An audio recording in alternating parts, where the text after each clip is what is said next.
Well, hello everyone. Thanks for watching. As you know, my name is Chris with the company to be named later, and this is the latest in our Bug Out Bag Challenge videos. Now, forgive us for this taking a while for it to come out, but we've had an illness running through the shop. Last time we took a look at this pouch, and this pouch. Now today we're going to take a look here, our internal pouches, and the one that's over here. Let's start right here. What we went for is a personal first aid pack. Now, it's not an extensive combat trauma patch. It is something to help get you through, your 72 hours of your usual scrapes, bumps, bruises, and everything else. We went for an external MOLLE pouch and stuffed it. Oh, excuse me, that's our fire starter. See, I can make mistakes too. Here's our first aid pack. And we went through for some beautiful things like your water purifiers. We went with a pretty much extensive Israeli combat bandage in case anything goes wrong. And we also have things in here to treat various, bumps, bruises, scrapes, and everything else. Not to mention a big bag of QuikClot, some tape, some forceps, some scissors, your usual odds and ends that you're going to need. Now, while putting this together, we figured out that we forgot some important stuff like some antidiuretics or maybe some Motrin or Advil or aspirin. We will be adding those. Now, as we take a look over here, as you may remember of our review from the Schrade knives, we added it to the side of our pouch. Thought it was a good idea to have an extra backup. Now in here, we went for our first swap that we've ever done. What we did have in there was a plastic Nalgene bottle. As you can see, it had your water markings on the side up to 32 ounces. But we figured you really can't boil water for a long-term effective time inside a plastic bottle without catching all the nasty little chemicals that you're going to get. So we swapped that out for a 44-ounce clean canteen. It is stainless steel. It is single hold. That way you can boil water in it with no problem without any risk of explosion whatsoever. Inside this pouch, we also added from Universal Survival Gear guys, or Universal Survival Technologies, excuse me. As you can see, it's an orange bandana. Orange, it's going to stand out in the middle of the woods, the backcountry, on, the ocean. You're going to be seen. But it also has tons of little survival items that are, survival tips that are embedded all over it. So you have little bits of information that you have right on your hands.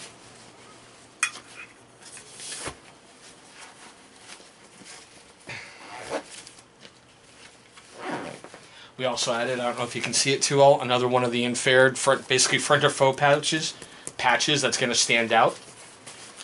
In here, we went for a cedar fire starter. Can't have too much redundancy with fire.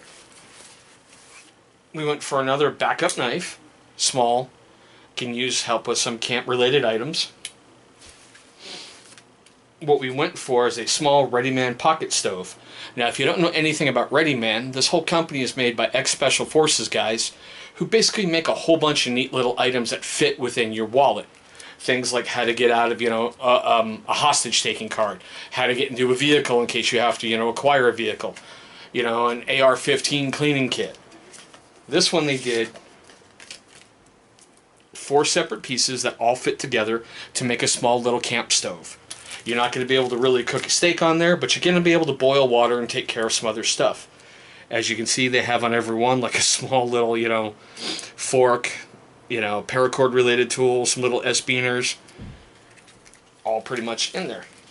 Check them out. They're at ReadyMan.com, and they have a lot of great little items in there that aren't, too overly, expensive. Everything is readily available and affordable. The other thing we went for in signaling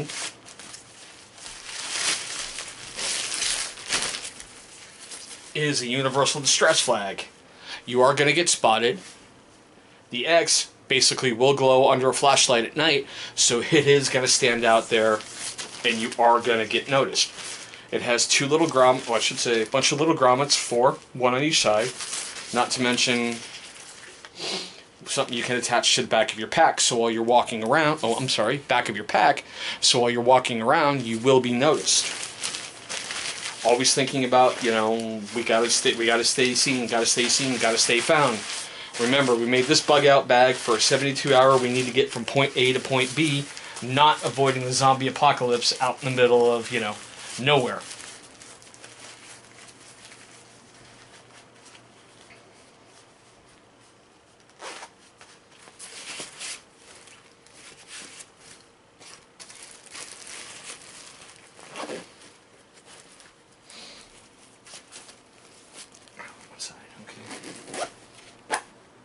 Okay, now let's take a look at some internal pouches.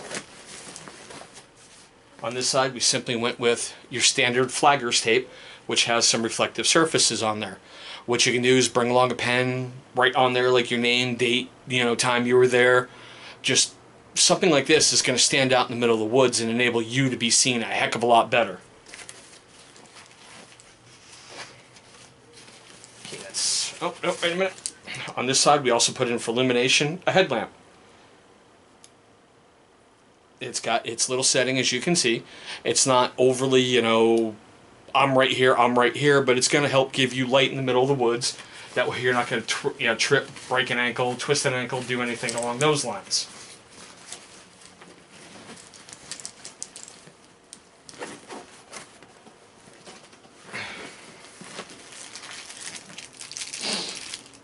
On the other side, we went for redundancy with our fire. As you can see, 2 more Ferris rods. I know you're saying it's a lot, but if you lose one breaks, something happens, it's always great to have a bunch of backups. Now the OCD part of me says facial tissues. If you don't need them, you can use them as fire starters. Neat little areas.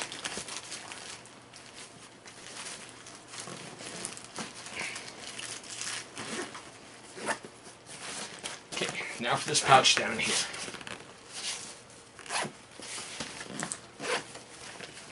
One thing we went for that most people overlook, what happens if you're having a problem and need to detain somebody? We went with 2 police-issue flexi cuffs. I know most of you have seen them on TV. Hopefully none of you have ever been in them, but they're there in case we need them, God forbid. One of the things we're thinking of switching out, just a standard at-home flashlight. No big deal, but we might want something brighter out there. For peace of mind, we put in a small AM/FM radio. We also have batteries in there because you never know what you're going to need. Are you going to need some music? Are you going to need, news updates? It's there. It's peace of mind. Something else for, keeping your sanity. Playing cards. Play yourself a game of solitaire. Keep your mind focused. Keep your mind sharp. You never know. Now for this guy, we went with a writing kit. First thing we went with was a Brigade Quartermaster's Write in All-Weather gear. Well, I should say Write in All-Weather pad. It's green, I know, but this thing can be soaking wet and you can write on it, no problem. We also went with a standard notepad. That way, in case we need to leave notes, whatever we've got to do, we've got it covered. We also included a Sharpie, standard black, no problem. And for something a little bit different, we went with a Schrade, as they call it, a survival pen. Now these things are made out of aircraft grade aluminum and they have some multiple functions on them. You have a signal whistle right here. You have a striker up on the top, which goes with your Ferris rod. On top of the striker, I'm not sure if you can see it too well, there is a point right here where you can break glass, and not to mention there's a pen. So you have basically a 4-in-1 survival pen.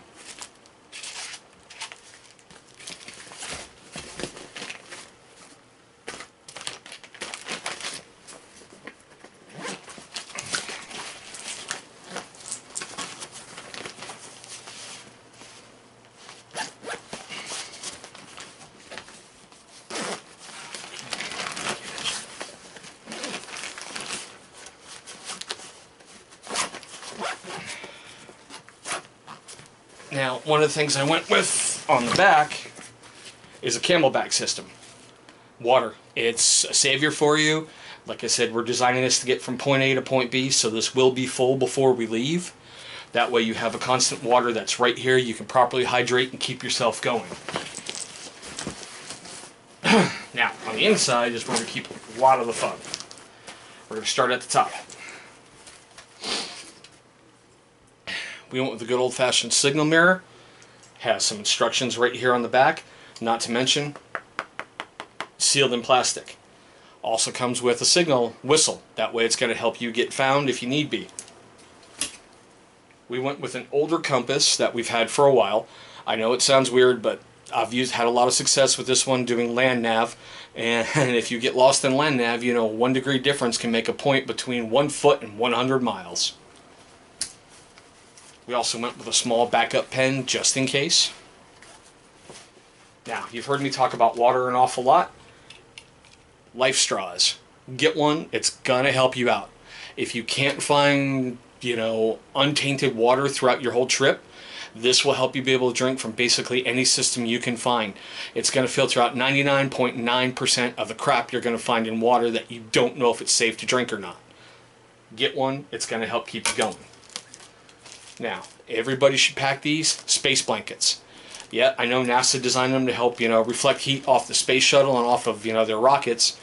And I know it's basically an overpriced piece of aluminum foil, but get them. They're going to help keep you warm if you need be. One of the things that we found from our friends over at Titan Paracord is they have their own brand of emergency survival blankets, but what we like is theirs have orange on one side. It's going to help get you detected quick. I also put in an additional canteen in there, and yes, I got it from the Bear Grylls line. What I liked about it is it's larger than the standard United States military canteen. It has a little bit of extra strong ribbing on the side, which is going to help it take a little bit more of a pounding. Not to mention, its cup comes with the little grommets on the back. They're going to help keep the heat off you when you're pulling your stuff out of a fire. I don't know if you've ever pulled a canteen cup from a warm fire. It's not a pleasant experience right in the beginning.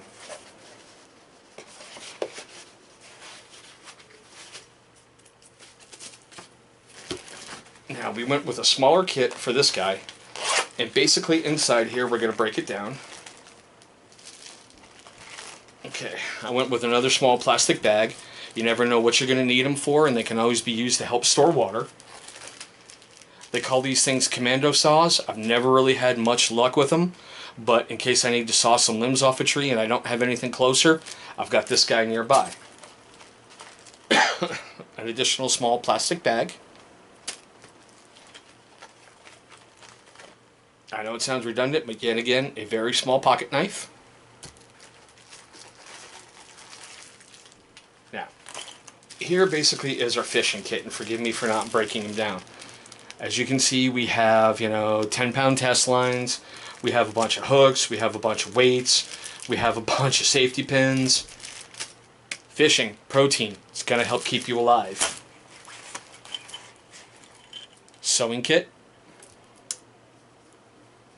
Now, for some reason, there's a lot of people I know who love these things. I personally just don't get them, but I figured I'd include one.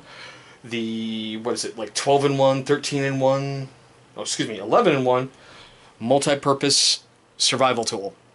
Don't know if you can read that too well, but I'll have some links up somewhere right around here to show you what's in there.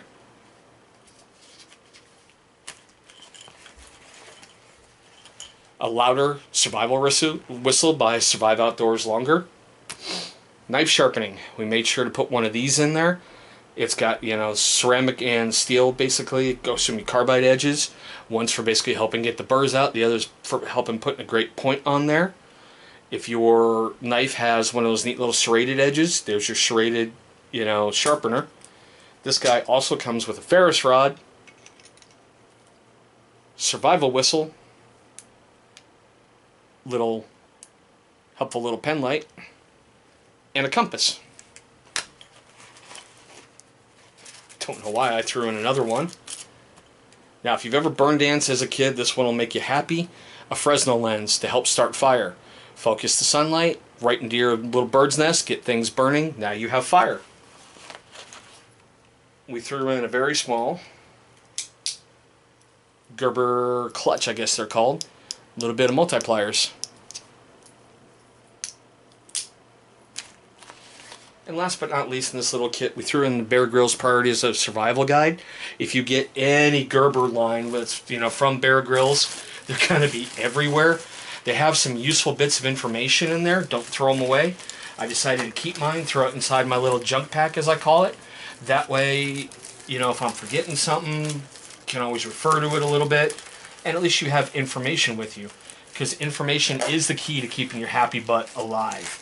If you don't know about it, read up about it, study about it, do everything you can to become at least knowledgeable before you think you can do half of what you see on TV. Okay, moving on. My time in the military taught me don't throw anything away, so I saved the internal little goodie bags from MRE kits. Things from sugar, salt, Tabasco sauce, moist towelettes, toilet paper, you know, Chiclets chewing gum. Anything that can make your life a little easier, I tried to throw in here to keep for me. Not to mention the little juice water packets that came in there. And yes, I even threw in basically my own little healthy energy drinks from Advocare. Those of you who know who they are, you know that Spark is a pretty good drink. Something else we put in there for water is the Squeeze water filtration system. Basically, you fill up the bag, there's your inside there, there's your straw, there's your drinking thing. And the only downside to this is it's not like the Life Straw where you can just go to the river and drink. This one you have to get into the bag and tip it upside down. So as a last ditch resort, I have yet more water filtration capabilities.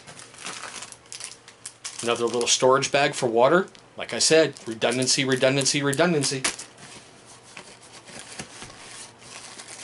One of the things I went with just for fun, they call it a tube tent, but I went for the orange wrapping to throw over stuff.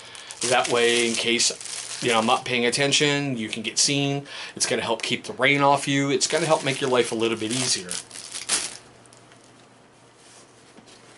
Now, I saw these guys at gearforfree.com. They make a great little parachute hammock. It fits nice and steadily inside your stuff bag, and it will support you. So, as you can see, something nice to sleep, somewhere to get me off the ground and keep the critty crawlies off me. Now, I threw in an emergency sleeping bag, which is basically one of the big space blankets on steroids. This guy is not a breathable bag, so you need to make sure that you're careful when you're sleeping inside it to keep yourself ventilated, or you're going to wake up in a pool of your own sweat. Cordage. Cordage is essential in survival situations. We went with our friends over at Titan Paracord, and if you may remember over on our website, we call this our fish, food, and fire cord. It's got jute twine inside here, it's got fishing line inside here, and a thin brass line inside here to help with the snares. It's 100 feet of, they say it's 650 pound tested, so we know it's going to help us prop up our hammock and I can swing comfortably in it at night. Stuff for sleeping. Survive Outdoors Longer is an emergency survival kit. Excuse me, emergency shelter kit. Inside here it's got, you know, some aluminum stakes, glow-in-the-dark cord tensioners, you know, guidelines, survival blanket, and rigging instructions. You've got everything you need in here, as you can see down here, to provide 5-6 little individual little shelters for yourself. God damn it.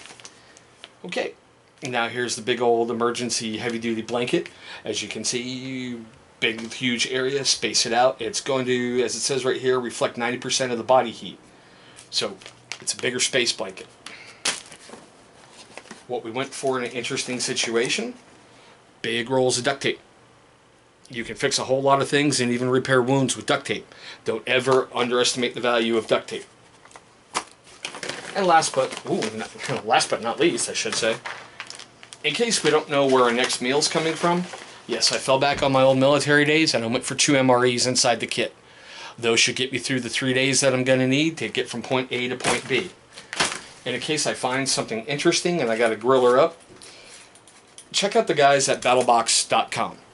This is where I found this. This is basically a portable grill. I know it sounds weird. It all breaks down into here, where as you can see, well, I'm not going to get it all out because it's kind of like, you know, puzzles. Once you get them out of the box, they never go back in properly. You've got your things right here where the stakes go through. You connect to another side to make your grill top, and it has 4 little prongs on both sides that you insert. You can put it down right over your fire so you're grilling right on top and not have to worry about making, you know, yourself a spit. But that's it. That's our bug out bag to get from point A to point B. We should be filming the next one very shortly. Remember, guys, you're going to vote on who you think the winner is. Thanks for watching.